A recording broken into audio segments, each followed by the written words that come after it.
Alors, sachez qu'aujourd'hui pour moi c'est un jour important, laissez-moi vous expliquer. Dans ma dernière vidéo, j'ai testé une shortboard et c'était un truc de ouf.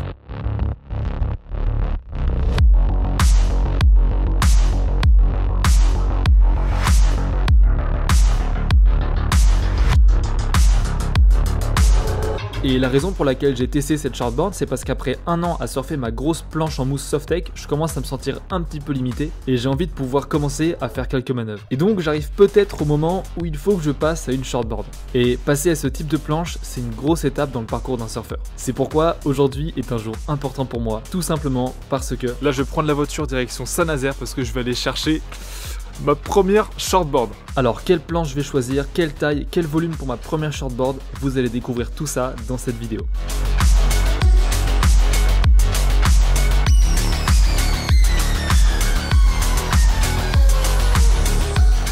Putain mais regardez-moi ce temps de merde. Genre on est le 3 août, il fait 19 degrés.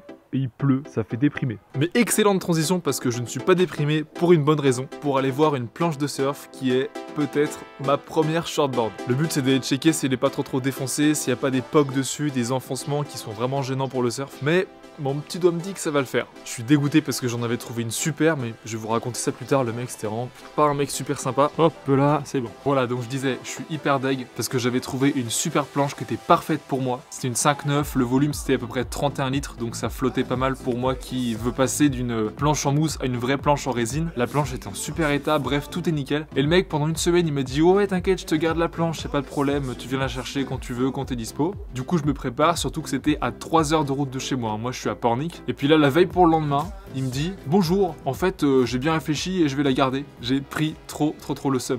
Donc bon, ça arrive, hein, ça veut dire que c'était pas celle-là que je devais avoir. Cette planche ne m'était pas destinée. Mais là, petit brin d'espoir, j'en ai peut-être trouvé une qui est vraiment sympa, qui est même un peu moins chère, donc c'est cool. Mais je vous en dis pas plus parce que on va découvrir ensemble la planche. Allez, je suis déjà en retard, on y va. Regardez-moi ce temps de merde.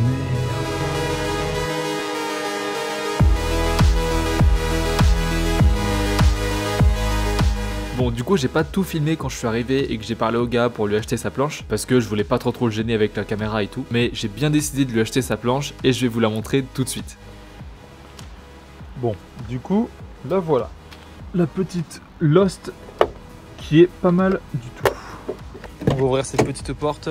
Bon pour être honnête j'aime pas trop le vieux logo et tout mais bon hein voilà c'est pas grave, on va faire avec et puis ce qui compte c'est surtout la praticité et non pas l'esthétisme, même si c'est dommage d'avoir une planche qui est un logo moche. Là voilà, juste à côté de moi. Bon alors apparemment le mec ça fait 2-3 ans qu'il l'a, c'est-à-dire que la planche elle est quand même assez vieille mais elle est plutôt bien entretenue. Il y a 2-3 petits enfoncements mais ça passe, il n'y a rien de bien méchant. J'ai hâte de la tester et ça me fait grave bizarre là d'avoir une planche qui me sépare en deux, mais en fait d'habitude j'ai ma grosse planche en mousse qui prend toute la place alors que là c'est un truc minuscule, je peux passer mon bras, je peux très bien voir ce qu'il y a à côté. Mais il était temps que je level up un petit peu en surf, alors là c'est l'occasion et j'ai trop hâte de la tester putain.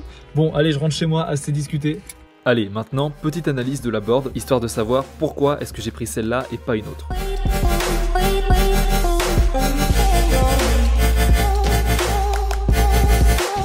C'est donc une planche de la marque Lost, une très bonne marque, vachement connue dans le monde du surf. Elle a un volume de 32,89 litres, en gros 33 litres. La taille c'est une 6.1, elle a un léger rocker, c'est l'inclinaison de la planche, mais pas non plus trop prononcé. Et le tail c'est un squash tail. Donc analysons un peu tout ça. Déjà au niveau de la taille, 6.1 c'est parfait, parce que passer d'un coup sur une planche minuscule, ça aurait juste freiné ma progression. Faut pas non plus voir trop ambitieux parce que ça peut être totalement contre-productif. Le plus important dans le choix de la board, ça a été le volume. En fait, ma précédente planche, elle a un volume de 44 litres. Alors je peux pas me permettre de passer directement à un volume de 25 litres. Donc avec la Lost, j'ai 33 litres et c'est donc une très bonne flottabilité. Enfin, le tail, c'est un squash tail, c'est donc un rectangle arrondi. Ce qui fait que le cul de la planche va pas se planter dans l'eau comme un pin tail par exemple. J'aurai donc une bonne maniabilité. Donc pour résumer, elle est pas toute petite non plus, mais ça reste bien plus maniable et nerveux que ma planche précédente. D'ailleurs, il y a peut-être une session qui s'annonce. Est-ce que ça vous dirait qu'on aille la tester ? Allez, je l'ai enroulé dans ma petite housse. Hop là. Et en vrai, est-ce que c'est pas beau de voir sa voiture se remplir peu à peu de nouvelles planches de surf? Moi, ça me fait trop kiffer. Vous savez quoi, d'ici quelques années, il y aura genre 15 planches à l'intérieur. Et franchement, si là j'y vais et que c'est de la merde, parce qu'on peut jamais vraiment savoir, J'ai trop le seum. J'ai rejoint mon pote Gaspard qui est mon maître surfeur. C'est la personne qui m'a vraiment aidé au début à apprendre à surfer. Du coup, forcément, je lui ai montré la planche. D'ailleurs, c'est lui qui m'avait conseillé de l'acheter. On va le voir, la fameuse. Bah non, c'est juste en vrai, mais gros, c'est ce qu'il faut. Hein. Ouais, tu penses? Je vais peut-être mettre un truc pour protéger juste l'avant. Ouais, ça s'achète tout ça. Dans les surf shops. Et non, l'arrière elle est bien, tu vois, l'arrière elle est pas trop épais. T'as du volume là, là. Et non, il est bien.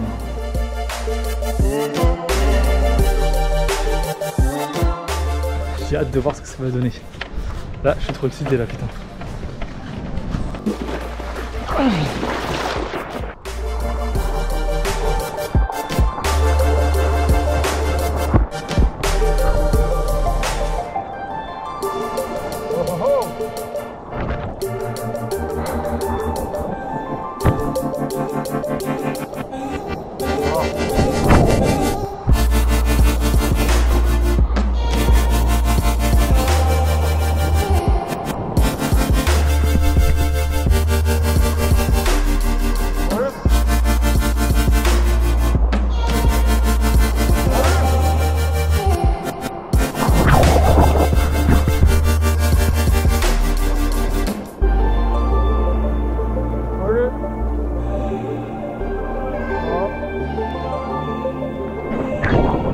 La session était toute petite, mais au moins ça m'a permis de tester ma nouvelle shortboard. Et puis de toute façon, le lendemain, on a eu le droit à une autre session, et cette fois-ci les vagues étaient un peu plus grosses. Le problème, c'est qu'elles fermaient très vite. Je vous laisse avec les images de la session du lendemain.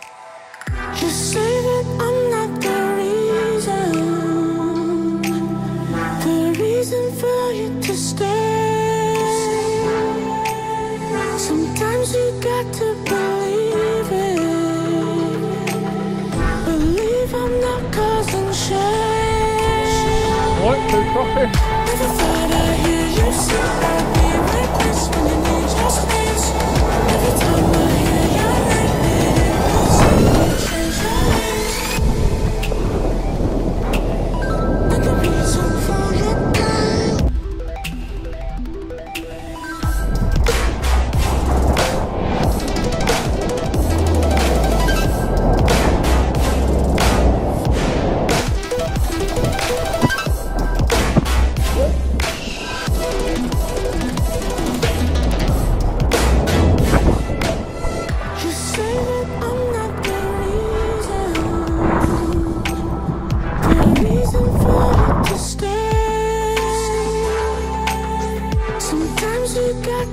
Bon, comme vous avez pu le voir, j'ai pas mal galéré avec la shortboard. En même temps, c'est normal, ça doit être ma 3e ou 4e session de ma vie avec une shortboard. En tout cas, j'espère que la vidéo vous aura plu ou que vous avez passé un bon moment. N'hésitez surtout pas à vous abonner à la chaîne pour ne pas louper la prochaine vidéo, parce qu'il y a des chances qu'on fasse un truc assez sympa en retapant la planche de surf. Donc si vous avez des planches un peu moches dans votre garage, ça pourrait vous intéresser. Aussi, si ça vous intéresse, dans la description, je vous ai créé un petit guide qui vous permet de trouver votre première planche de surf et votre première combinaison si vous voulez aller surfer. C'est totalement gratuit, vous avez juste à cliquer sur le lien en description. Bon, sur ce, je vais vous laisser et je vous dis à la prochaine vidéo. Ciao!